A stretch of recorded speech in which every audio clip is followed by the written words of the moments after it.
بسم اللہ الرحمن الرحیم۔ مرکب غیر مفید۔ مرکب غیر مفید کیا ہوتا ہے؟ مرکب غیر مفید وہ ہے جب بات کہنے والا بات کہہ چکے، بات پوری ہو جائے، کیونکہ جب تک بات پوری نہیں ہوتی اس وقت تک تو ہر مرکب ہی غیر مفید ہوتا ہے۔ بات پوری ہو جائے تو سننے والے کو اس بات سے کوئی فائدہ خبر یا طلب کا حاصل نہ ہو، نہ کوئی فائدہ حاصل ہو اسے اور نہ یعنی کہ نہ اسے کوئی خبر کا پتہ چلے، نہ کسی چیز کے مطالبے کا پتہ چلے، بس بات سنی ہے، کوئی سمجھ نہیں آئی کیا کہا اس نے۔ اس کو کہتے ہیں مرکب ہے لیکن غیر مفید ہے، یعنی سننے والے کو کچھ فائدہ نہیں دے رہا، نہ اس کو سن کے کسی خبر کا علم ہو رہا ہے، نہ اسے آئندہ زمانے میں کسی چیز کی طلب اور ڈیمانڈ کا پتہ چل رہا ہے۔ سمجھ آ گئی بات کی؟ مفید کے مقابلے میں غیر مفید۔ اس کی 3 قسمیں ہیں: مرکب اضافی، مرکب بنائی، مرکب بنا صرف۔ مرکب اضافی کیا ہوتا ہے؟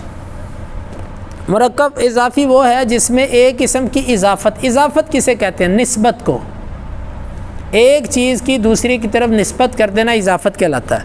جیسے میں کہتا ہوں زید کی کتاب، اب یہ کتاب کی نسبت زید کی طرف کی گئی ہے، اس کو کہتے ہیں اضافت۔ تو کہتے ہیں کہ مرکب اضافی وہ ہے جس میں ایک اسم کی اضافت یعنی نسبت دوسرے اسم کی طرف ہو، جس کی اضافت ہوتی ہے اس کو مضاف اور جس کی طرف ہوتی ہے اس کو مضاف الیہ کہتے ہیں۔ مضاف نسبت کیا ہوا اور مضاف الیہ جس کی طرف نسبت کی جائے۔ ابھی میں آپ سے پوچھوں گا زید کی کتاب، اس میں مضاف کیا ہے؟ نسبت کس کی جا رہی ہے؟ کتاب کی، تو کتاب کیا ہوئی؟ مضاف۔ اور کس کی طرف کی جا رہی ہے؟ تو زید کیا ہوا؟ ماشاءاللہ، بارک اللہ فیکم۔ یہ جس کی اضافت کی جائے وہ مضاف اور جس کی طرف کی جائے اس کو مضاف الیہ کہتے ہیں۔ جیسے غلام زیدن، زید کا غلام، زید کا غلام، اس میں غلام کی اضافت زید کی طرف ہو رہی ہے، تو غلام مضاف اور زید مضاف الیہ ہوا۔ جی آسان ہے بات۔ اب غلام و زیدن ہے مرکب، 2 کلمے مل کر بنی ہے بات، لیکن بات کوئی سمجھ نہیں آ رہی۔ زید کا غلام، بھائی کیا ہوا زید کے غلام کو؟ فوت ہو گیا ہے، آ گیا ہے، چلا گیا ہے، ہوا کیا ہے اس کو؟ کوئی بات سمجھ آ رہی ہے؟ اس سے کوئی بات نہیں سمجھ آ رہی، تو اس کو کہتے ہیں مرکب غیر مفید۔ دوسری قسم ہے مرکب بنائی۔ مرکب بنائی وہ ہے کہ 2 اسم کو ایک کر لیا ہو، 2 اسم تھے الگ الگ، ان دونوں کو کیا کر لیا؟ ایک کر لیا، ٹھیک ہے؟ اور ان دونوں میں کوئی نسبت اضافی یا اسنادی نہ ہو۔ اچھا بھئی ایک باریک فرق سمجھیں، ایک ہوتا ہے مضاف اور مضاف الیہ، اور ایک ہوتا ہے مسند اور مسند الیہ۔ آپ نے پڑھا کہ مسند بھی وہ چیز ہوتی ہے جس کی نسبت کی جائے، اور مسند الیہ وہ چیز ہوتی ہے جس کی طرف کی جائے، یہی پڑھا تھا نا؟ اور مضاف الیہ بھی یہی ہے، مضاف وہ جس کی نسبت کی جائے اور مضاف الیہ جس کی طرف کی جائے، ایسے ہی ہے نا؟ تو پھر فرق کیا ہوا؟ علیحدہ نام رکھنے کی ضرورت کیا ہے؟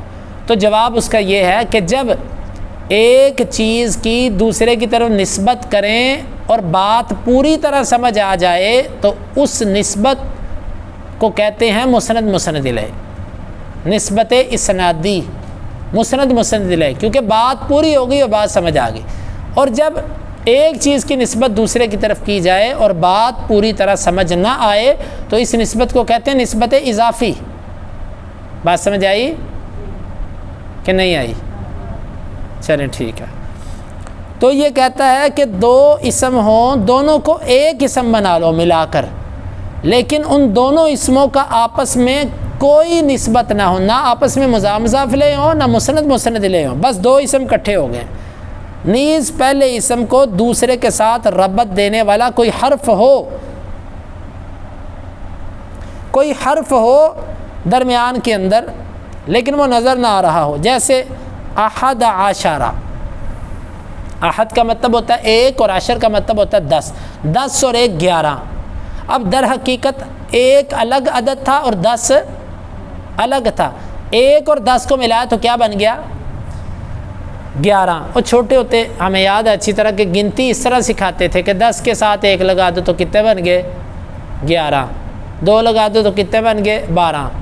تو وہ یہی چیز سمجھا رہا ہے کہ مرکب بینائی یہ ہوتا ہے کہ 2 عدد الگ الگ ہے، دونوں نام ہیں، آپ 2 ناموں کو اس طرح جوڑو کہ وہ ایک تیسری چیز کا نام بن جائے۔ اب ایک احد نام تھا 1 کا اور عاشر نام تھا 10 کا، ہم نے احد اور عاشر کو جوڑا، ایک تیسری چیز کا نام بن گیا، وہ کیا ہے؟ وہ کیا ہے؟ 11۔ وہ کیا ہے؟ دوبارہ سمجھیں، احد 1 تھا، عاشر کیا تھا؟ 10 تھا، ہم نے 10 اور 1 کو ملایا، احد کو بھی پکڑا عاشر کو بھی پکڑا، یہ 2 الگ الگ اسم تھے، دونوں کو جوڑا، ایک تیسری چیز کا نام بن گیا، وہ کیا ہے؟ مرکب بنائی اسی چیز کا نام ہے۔ دوبارہ شروع سے پڑھیں، وہ ہے کہ 2 اسموں کو ایک کر لیا ہو اس طرح کہ ان دونوں میں آپس میں کوئی نسبت اضافی اور اسنادی نہ ہو۔ اب احد اور عاشر آپس میں نہ مضاف مضاف لے ہیں اور نہ مسند لے ہیں، کوئی نسبت نہیں ہے ان کی، اور اسی طرح اس میں ربط دینے والا حرف ہے لیکن نظر نہیں آ رہا، بھائی وہ کدھر گیا؟ اس کو خود گرایا۔ کیوں گرایا؟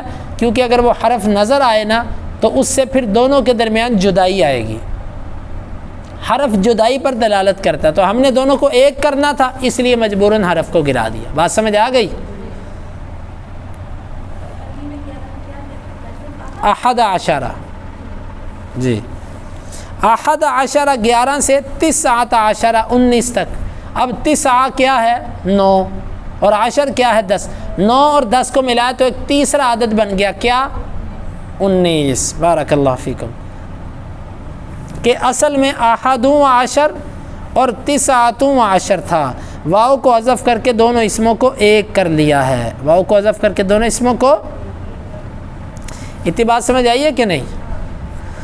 آگے، مرکب بنائی کے دونوں اسموں پر ہمیشہ فتح رہتا ہے۔ پہلے اسم احدہ، اس کی دال پر بھی فتح رہے گا، فتح کہتے ہیں زبر کو، اور عشرہ اس کی را پر بھی کیا رہے گا؟ زبر۔ 9 تا پر زبر رہے گا، عشرہ عشر کی را پر زبر رہے گا۔ سمجھ آ گئی بات؟ سوائے 12 کے،